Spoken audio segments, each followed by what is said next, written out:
Welcome to the Real News Network. I'm Jessel Noor in Baltimore. France is widely being either praised or blamed for scuttling talks over Iran's nuclear program in Geneva last weekend. The talks between Iran and the P5+1 countries suddenly collapsed after French Foreign Minister Laurent Fabius joined the peace talks in Geneva and warned against accepting what he called a fool's deal. Now joining us to discuss France's role in this is Robert Parry. He's a renowned investigative journalist, founder and editor of consortiumnews.com. Thank you so much for joining us, Robert. Thanks for having me. So let's just start off by talking about what France actually did, what they actually accomplished. Do you think they may have succeeded in thwarting these talks completely, or is this just like a delaying tactic in order to curry favor with Saudi Arabia and Israel? Well, obviously, we'll see what happens in the next couple of weeks. The Obama administration seems to still be thinking it can pull this one out of the fire, but certainly it was a setback and rather serious diplomatic setback for Secretary Kerry and for President Obama when this expectation of getting this interim deal fell apart when the French showed up with their objections, and then when Secretary Kerry was unable to get them to not push those points they were making, and then the Iranians rejected the proposal as it was revised. So it now has to be reworked a bit more, and we'll see whether or not the French and these other parties will continue trying to obstruct it. And you write about the core issue, what drove France's move. And, for example, the Stockholm International Peace Research Institute notes that over the last 4 years, France has been the fourth leading weapons exporter in the world. They just signed a number of weapons deals with Saudi Arabia. Can you talk about, let's start with Saudi Arabia. What is the relationship there, and what do you think is motivating France's hand? Well, the important thing, I think, to understand about the way the regional politics in the Middle East has gone in the last several months, and maybe more than that, has been this remarkable alliance that has evolved between Saudi Arabia and Israel, two longtime adversaries. But the two countries now share a great many interests. They have taken the same side on the Egyptian coup. They both see Iran as their principal adversary. They are both in support of the rebels fighting to overthrow the Assad regime in Syria. So you have this merging of interests, and then you have the role of the intelligence chief for Saudi Arabia, Prince Bandar, the longtime U.S. ambassador to the United States.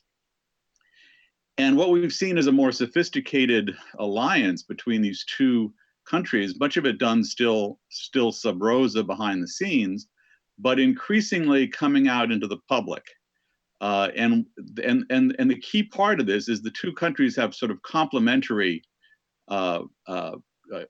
characteristics in terms of how they carry out their foreign affairs. The Israelis have excellent lobbying and propaganda skills, and the Saudis have access to, of course, oil reserves and a great deal of money. So those two factors can turn a lot of heads around the world. And what happened to some degree over the summer was that Prince Bandar and other Saudi officials began trolling through Europe, trying to figure out if they could pull away some of the countries of Europe in favor of the Saudi position and essentially the Israeli position on issues like Syria and Iran. They seem to have had great success with the French, who of course have a serious economic problem. They've been struggling trying to get out of the recession. They've had a recent credit downgrade. They've had high unemployment.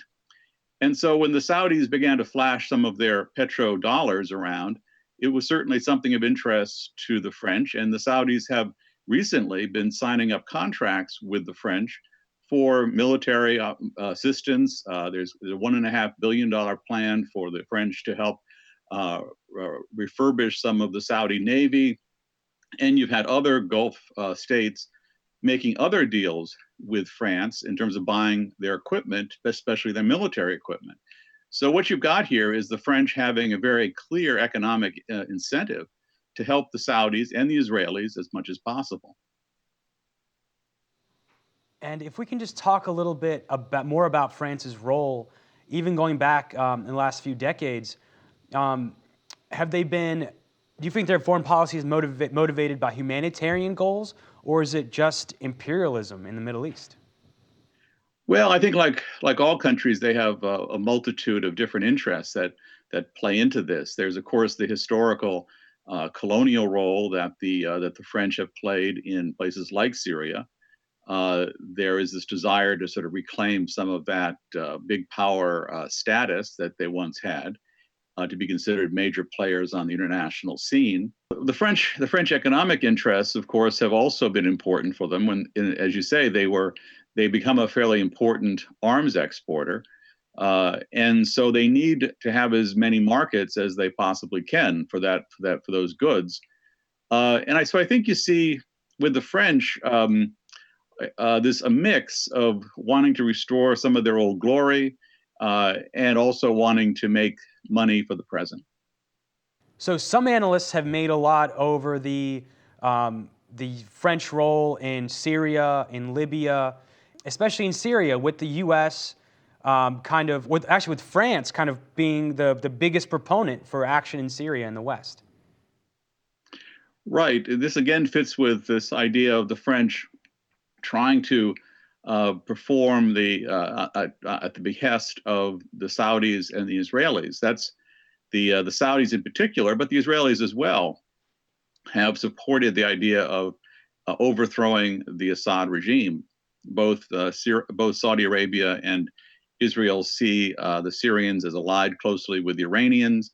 They see the Iranians as their principal adversaries for somewhat different reasons. But it's the case of the enemy of my enemy is my friend.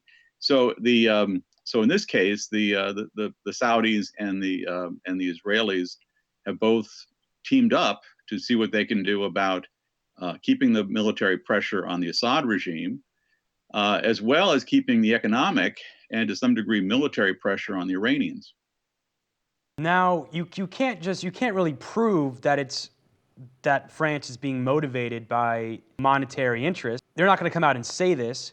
Can you talk a little bit about how France has been portraying their agenda and their policies?